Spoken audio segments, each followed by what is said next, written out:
the Boundless Authenticity Podcast. So, Jonathan, how's it going? Jahan, it's going just splendidly. It's wonderful to be talking to you, and whatever audience will tune in at this and any other time and space, let them, shall we say, have abundant manifestations of consciousness of how sound can heal and transform. Awesome. How does that sound? That sounds great to me. All right, man. So, give everyone a short idea about who you are and what you do. No, I sent you a bio, man. I hate talking about myself. Can't you? I've been in the field for 40 years. I am considered one of the founding pioneers in the modern sound healing movement. I've got over a half a dozen award-winning best-selling books. I've got over 25 award-winning best-selling recordings. I'm a Grammy nominee. I have a master's degree in independent study researching the uses of sound and music for healing. I'm let's see, I should pull out one of my books and read my bio. All right, let's see. Yeah, where is it? About the authors. Other things. I just recently had the wondrous experience. Okay, I am the author of 7 Secrets of Sound Healing, Healing Sound, Shifting Frequencies. This book, the Humming Effect.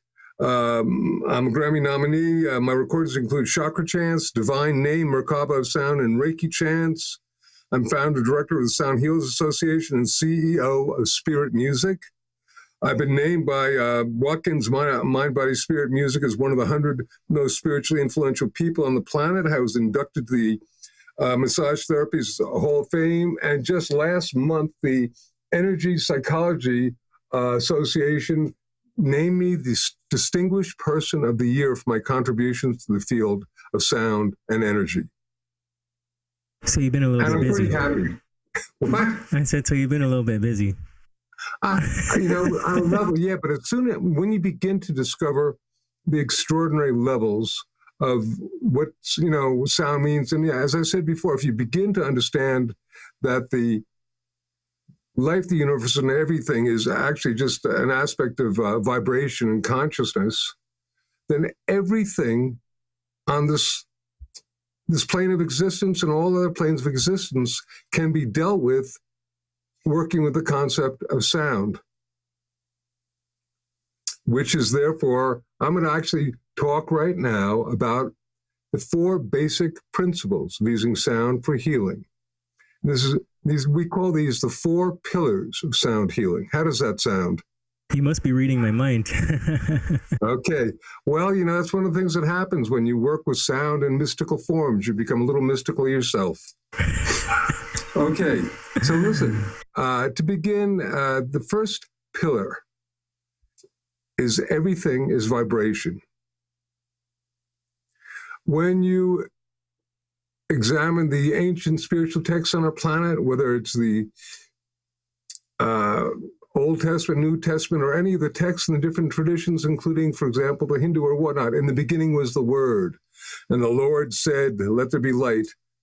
In the beginning was Brahman, with whom was the Word, and all these different traditions in Egypt, in the Far East, in Buddhism, etc., they all have, in the Native American traditions, they all talk about the original creational force as being that of vibration or sound, and something that our modern quantum physicists talk a lot about these days, and that is that there's a concept called superstring theory, that there are all these multiple dimensions or universes that are vibrating slightly at a different frequency than each other, which allows them, like a vibrating string that creates harmonics. All these multiverses coincide together at the same place. So once again, there is vibration.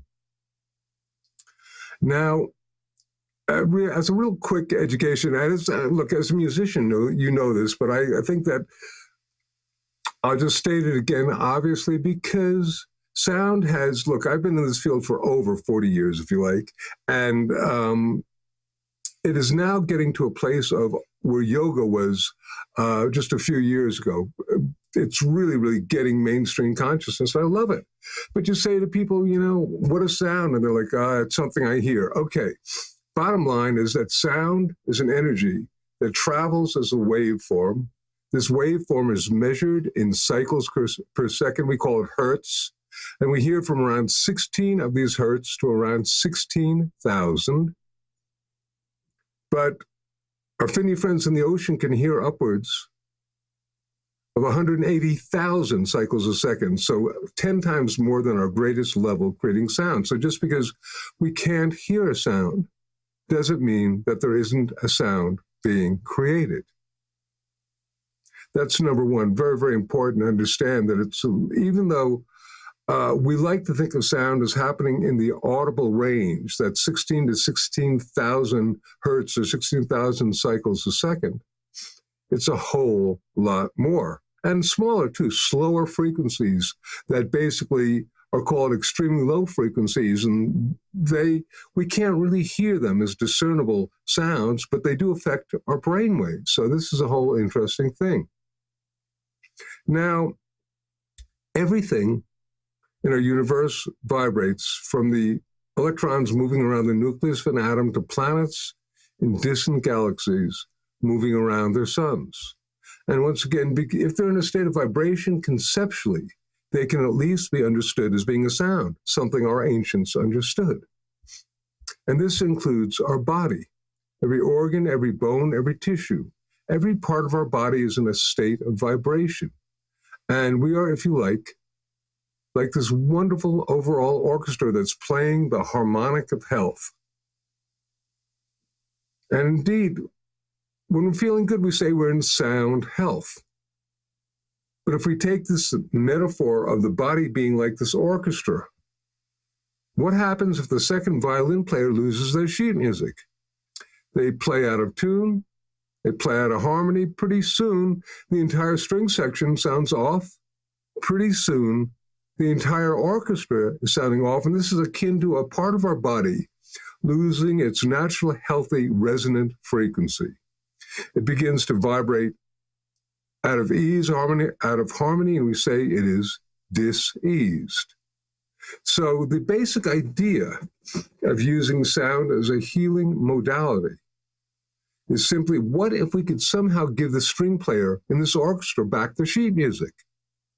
What if we could somehow restore the correct vibrational resonance to that part of the body, or the etheric field, the mind, or the emotional body, whatever you want to call it, or the spirit, and put it back in resonance? This is the basic idea of using sound as a healing modality. And it is not only found in the traditions of sound, but it's also the basis of acupuncture, chiropractic, aromatherapy, chromotherapy, which is light, and all sorts of other different things. Basically have this idea of restoring to balance that which is out of balance. Does that make sense? Mm-hmm. Cool. And just as an idea, if you think about it, in a lot of these traditions, energy that is blocked helps create imbalanced energy, and this blocked energy oftentimes causes pain, inflammation, etc. Just as an idea. So if you can somehow use the sound to basically unblock the energy and create a smooth flow of energy, then you have also a healing coming on. So that's basically the idea. Everything is in vibration. Now I'm going to take that one step further and say that there are two different ways that sound affects us. One is the sound goes into our ears, into our brain, affecting our nervous system, our heart rate, and our respiration. And this is called psychoacoustics. Okay, psychoacoustics. And so when we're listening to music, or when we're listening to each other speak, we are basically having psychoacoustics going into our brain and being affected by sound. The other is called vibroacoustics. And that is where sound goes into our body going down to a cellular level, affecting our DNA, our molecular structure, etc. So two different ways, although they're not totally separate, because as I'm speaking to you, even in some small way, there's going to be a little speaker that is on your end, or a big speaker or whatnot, and the sound is going to be going into your body on certain levels, being hit by your skin and all different parts of your body. So even there, you have your psychoacoustic, but vibroacoustics is, as an example, here I have a tuning fork and I'm hitting this. If I put it on my body like this, the sound is going directly, for the most part, into my body, going into one of the acupuncture meridians and having its effect. If you're not watching that, what I did was I hit a tuning fork, took the stem of the tuning fork and put it on part of my chest, an acupuncture point. That's just an example. With regard to this, I'm going to give you a quote from the New York Times science section. And Jahan, just to let you know that this is not really new, this quote is from the New York Times science section, February 8th, 1988, a while ago.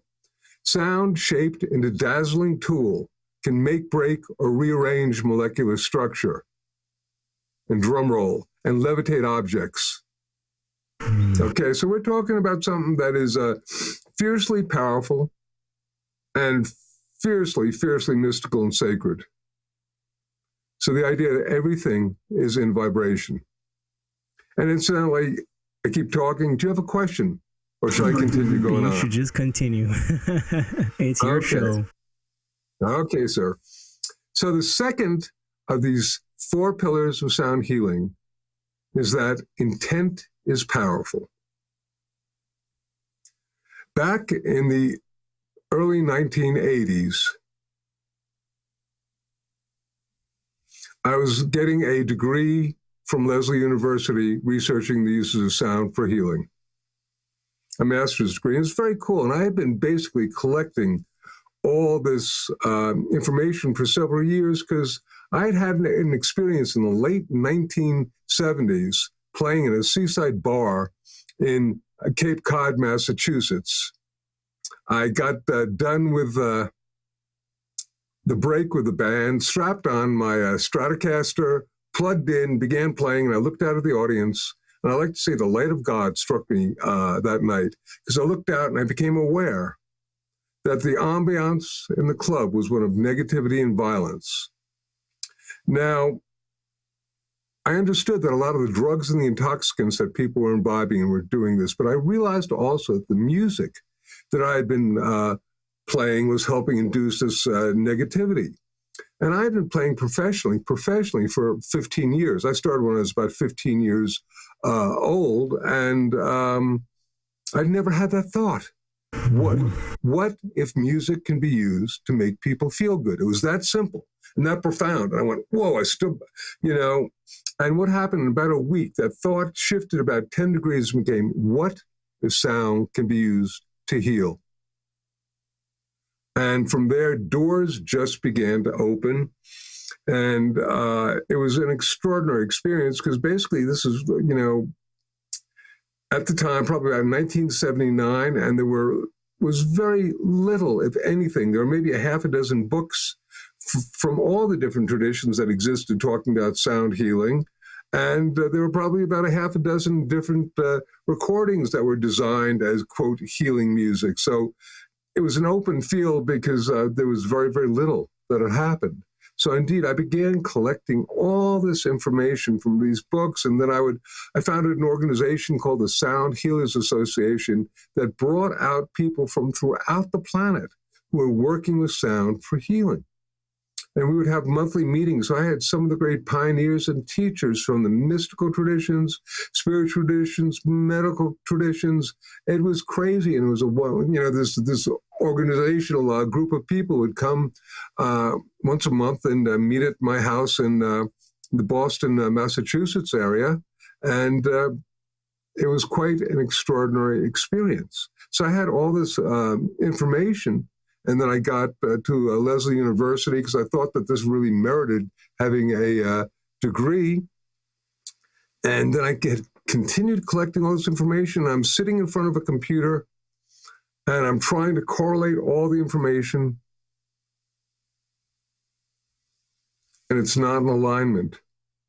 You have Dr. X using a particular set of frequencies to resonate an organ, and Dr. Y using a completely different set of frequencies to resonate the same organ. You have Spiritual Master A, who's basically using a particular set of mantras to resonate the chakra, and Spiritual Master B, using a completely different set of mantras to resonate the chakras. And yet they were all claiming success, because this was so far back that there was no reason people were just making stuff up to try to sell something. They were sharing with me because it was their passion too. And I knew they were telling the truth. So I could not understand how this could be possible. I remember sitting back and rocking back and forth in this chair with my head in my hands going, how can this be? How can this be? It didn't make sense because I just really understood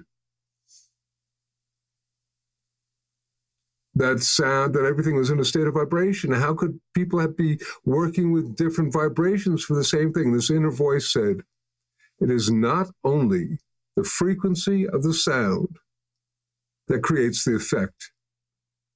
It is also the intention of the person making and receiving the sound. And I wrote down these words: frequency plus intent equals healing. I'll repeat it again. Frequency plus intent equals healing. And I got to say that was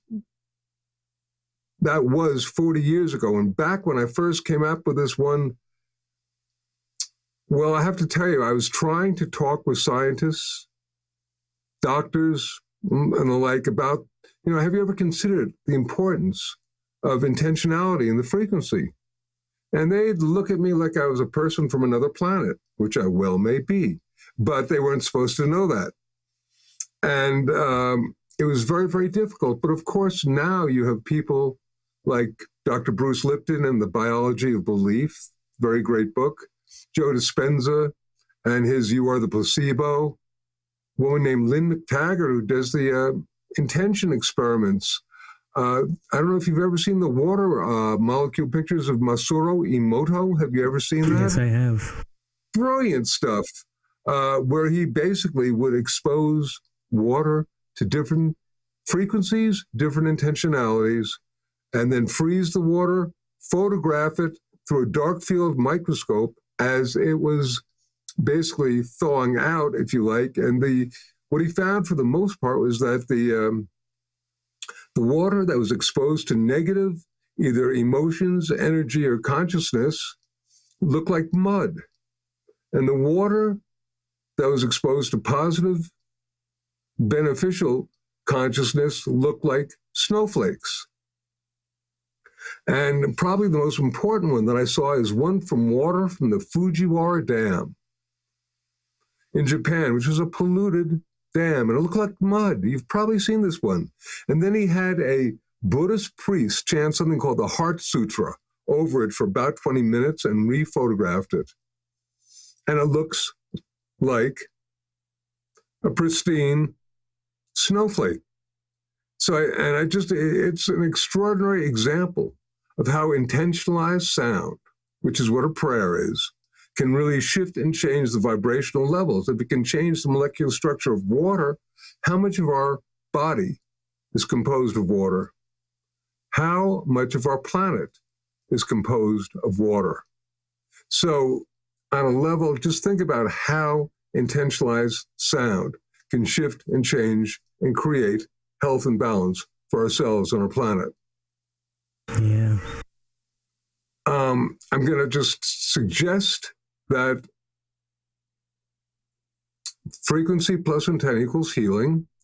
And then I just want to add that I have tons of different toys, whether they're Tibetan bowls, crystal bowls, tuning forks, guitars, keyboards, you name it, I got it. And they're all great. But the most healing instrument is our voice. It doesn't require electricity, no batteries are needed. The owner's manual is relatively easy. And we can carry it with us wherever we go. So one of the things that I've been really focusing on with people in the last few years, particularly my wife has been doing it with me. We've been basically sharing with people how to consciously hum. And perhaps I'll share that with you in a minute once I get done with the fabulous 4 pillars, because we just got done with number 2, which is intent is powerful. Number 3, we are all unique vibratory beings. Jahan, this is so important. We are all unique vibratory beings. Oftentimes, when I do a workshop, I'll ask people, how many of you are allergic to penicillin? And we'll get anywhere from 5 to 20% of an audience will raise their hand. And I'll say, okay, if everything in the universe is in a state of vibration, then penicillin is a vibration or a sequence of vibrations. And for 80% of you, it's going to be a healing vibration. But for 20%, it's going to be toxic. And therefore I say, so you have to understand, not everything is going to work for everyone. Well, you find people with food allergies, they have allergies to X, Y, or Z. We're not all the same. And this is really important in order to empower ourselves in terms of understanding how sound can be used to heal and transform. Because somebody may say, hey, this is a great frequency. This is a healing frequency. This healing frequency will work. And if you don't feel anything, or if it doesn't work for you, or worse, if you have a negative reaction, don't feel bad.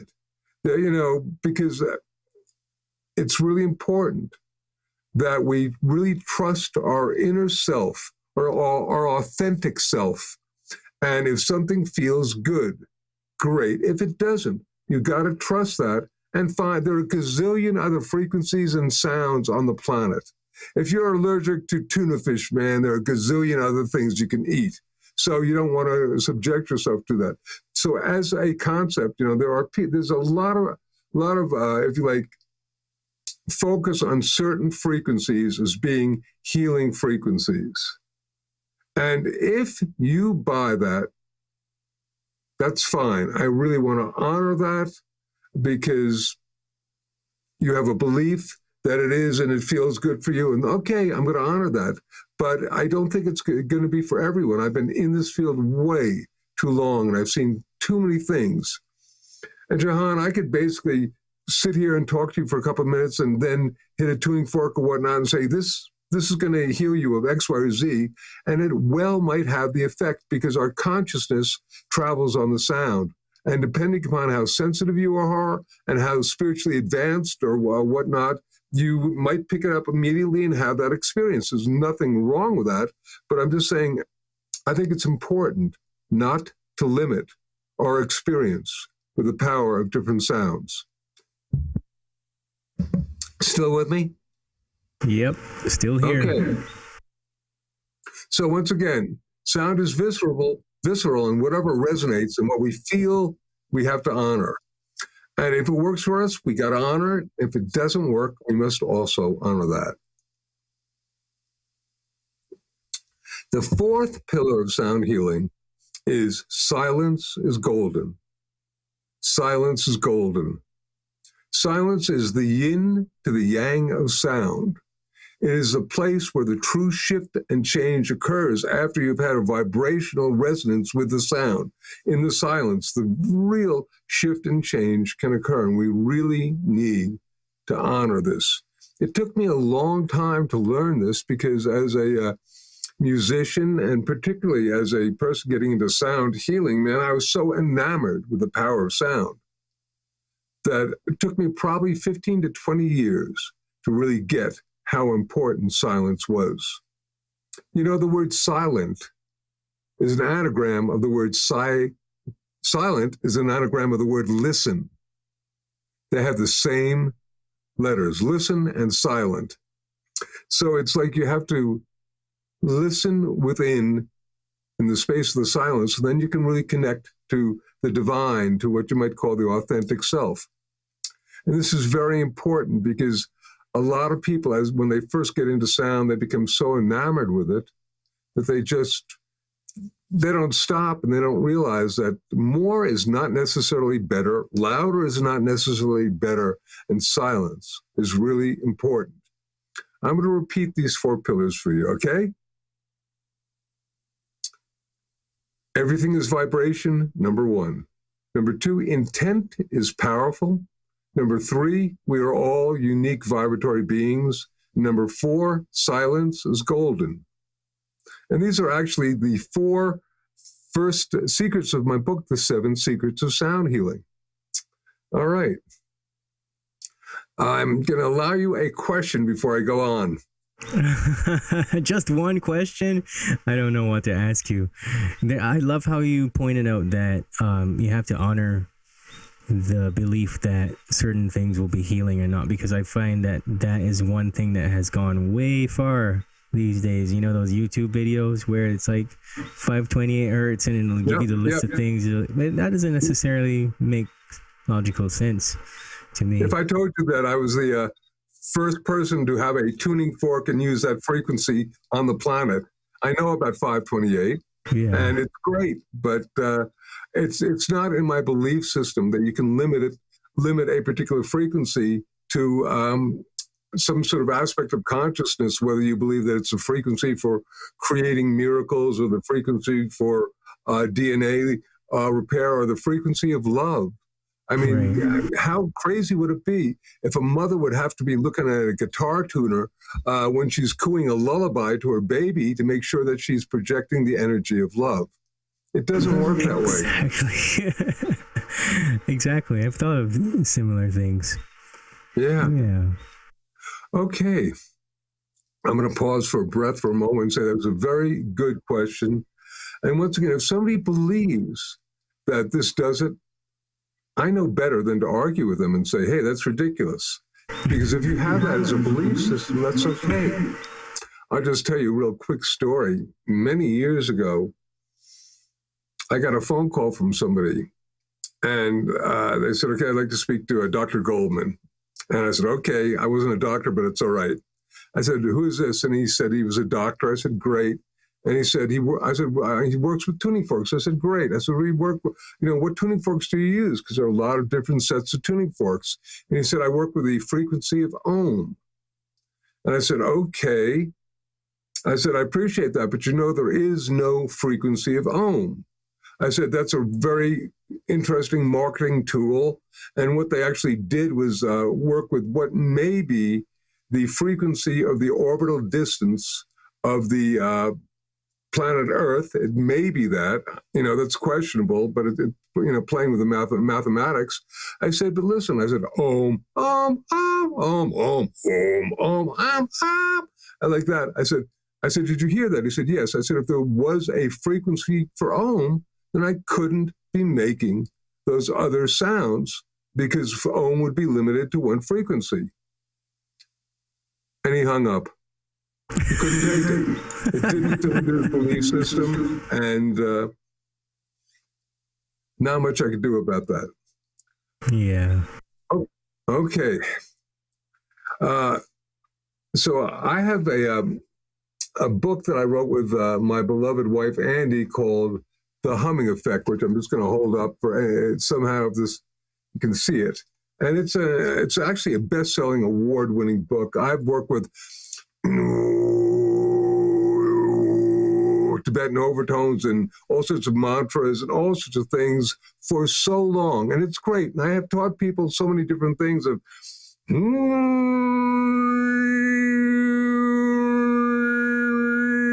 harmonics and stuff like that. But the thing is that we would teach people this. We'd have an audience of a few hundred people, and I'd teach them all these wonderful exercises and all this stuff. And I'd come back a year later and say, okay, how many of you have this, have been doing this as a daily practice? And nobody would be doing it. And I go, okay, there's something going on. And bottom line was, I said to my wife, Andy, we've got to find a sound that everybody can work with all the time. Mm-hmm. And, because of it's always been this way, but particularly, in the last, decade or so, there have been all these shows like American Idol or The Voice that's, stress who's got the best voice. And it has brought into our consciousness terms like pitchy and all this other stuff. And people really, really, really judge other people's voices as being good or bad.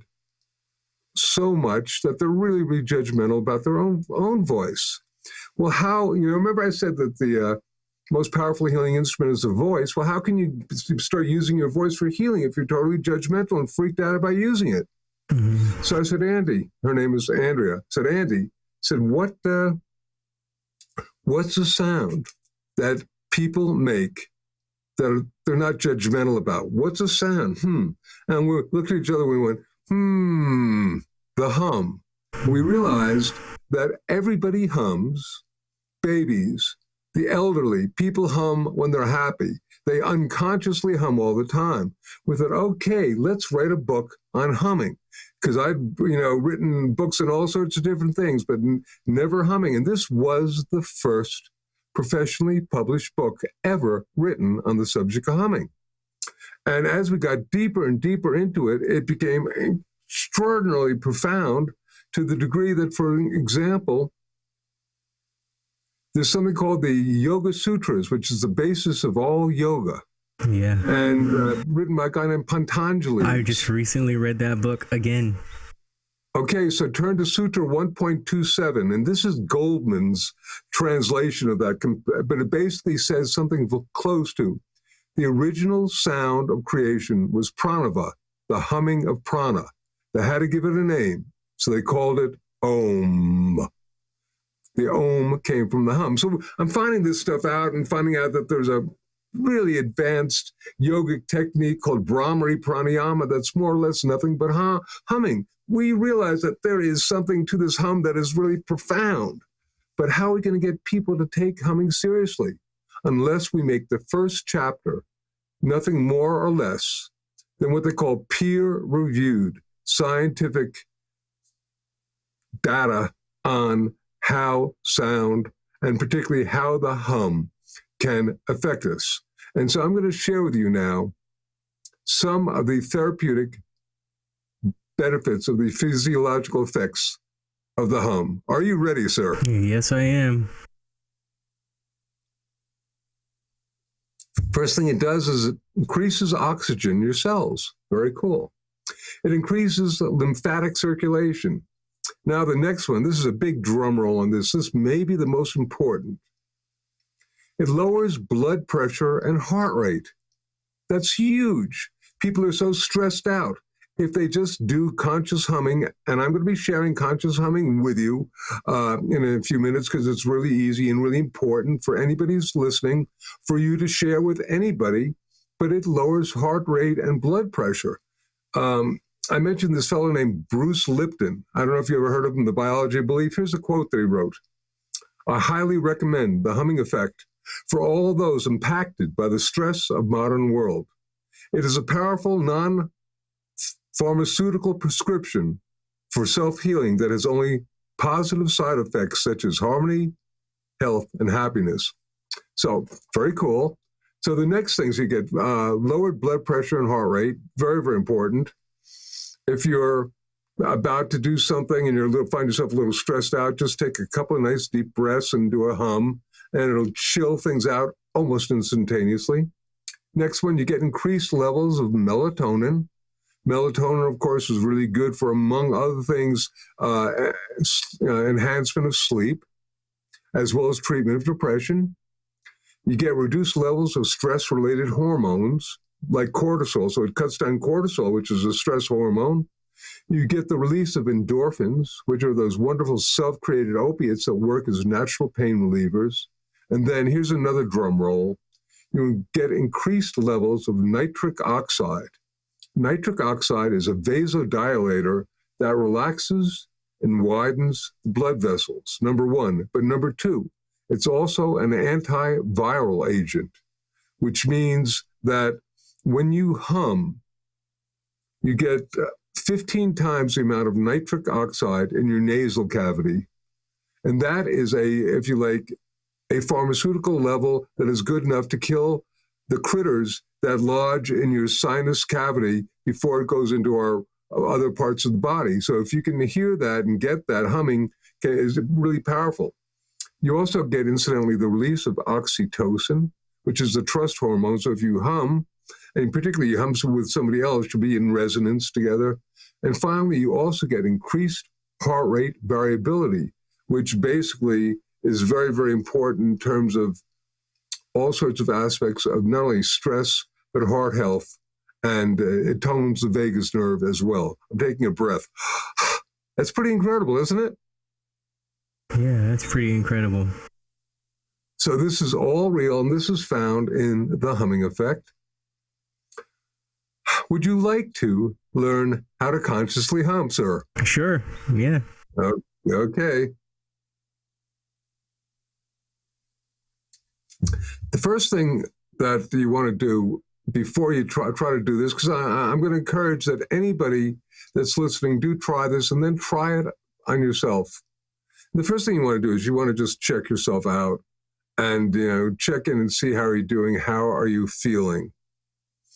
Because once you've done the hum, you need to see, and you checked out how you feel after the hum. Then if you haven't checked out how you felt beforehand, it won't be as good. So check yourself out. The second one is, like everything else, you want to work with deep and relaxed breath. Okay, deep and relaxed breath. Slow, deep, diaphragmatic breathing. Okay, that's really mandatory. That's the basis of everything, but slow, deep, diaphragmatic breathing. The next one, and this is very, very important, is you want to keep your lips closed, okay? So if I have my lips closed and then I slowly open them, I'm going to go, so the sound is going out, which is why when your lips are closed, the sound is totally self-contained and particularly resonating in the nasal cavity, but in other cavities as well. And that's why it's the most powerful vibroacoustic sound. Will you play a game with me for just a moment? You ready? Yeah, sure. Okay. The other thing about two other things before we do the game, and then we'll do it. When you hum, just hum on one note. You don't want to be doing the 1812 Overture or or the theme from Titanic, whatever you want, just one note. So you're really vibrating in one place as opposed to moving all around. So that really empowers the frequency. And also you want to hum in a comfortable pitch, and particularly comfortable pitch somewhere within your normal speaking range.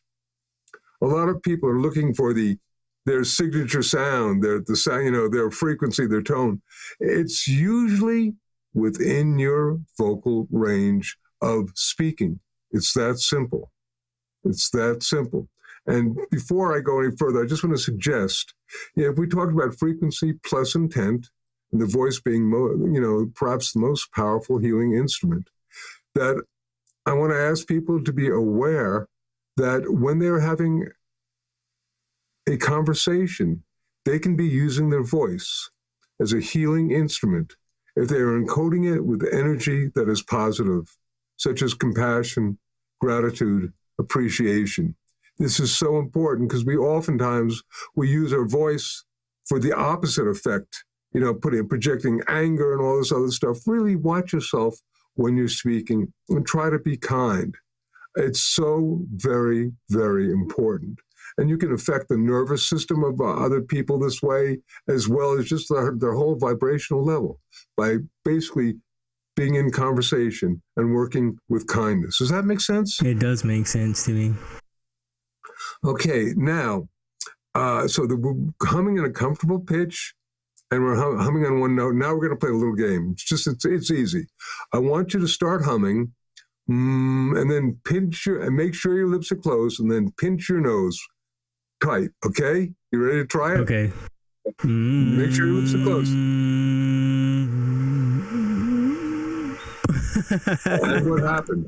You shut off the sound. Hum. Yeah. You can't hum if your nose is pinched. Now, the reason I have people do that is I say, okay, most people don't know that. Did you know that? I just learned it. There you go.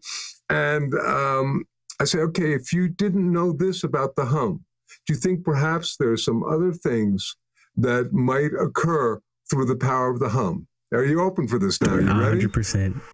Okay. So we're going to do the next thing in terms of, we call these protocols of conscious humming, is you want to hum a minimum of 3 to 5 times, okay? So, you know, we're going to do it 4 times, somewhere in between then. And then you want to be in silence for an equal amount of time. Now, because this is a podcast, we're not going to do that because it's dead air and people go, what's going on? So we'll just be in silence for a few seconds and then I'll speak. But normally you want to be in silence for an equal amount of time. I'm going to repeat these protocols for you before you try it, okay? Number 1, check yourself out. Number 2, remember to do deep and relaxed breathing. Number 3, keep your lips closed. Number 4, hum 1 note at a time. Just Number 5, hum at a comfortable pitch. Louder is not better. Don't strain yourself. Make sure it's comfortable. Number 6, hum a minimum of 3 to 5 times. Number 7, be in silence for an equal amount of time. Are you ready? Yes. Okay, so let's take a couple of nice deep breaths.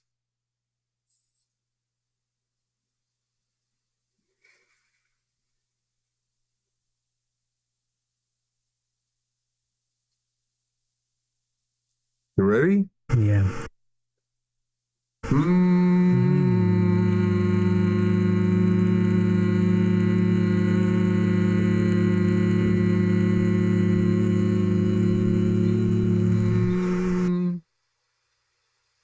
Again.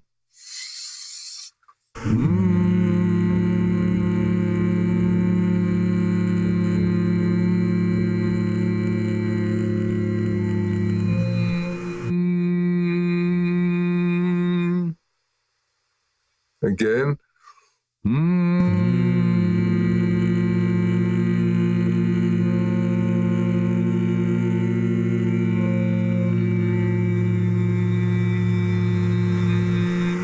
And one more.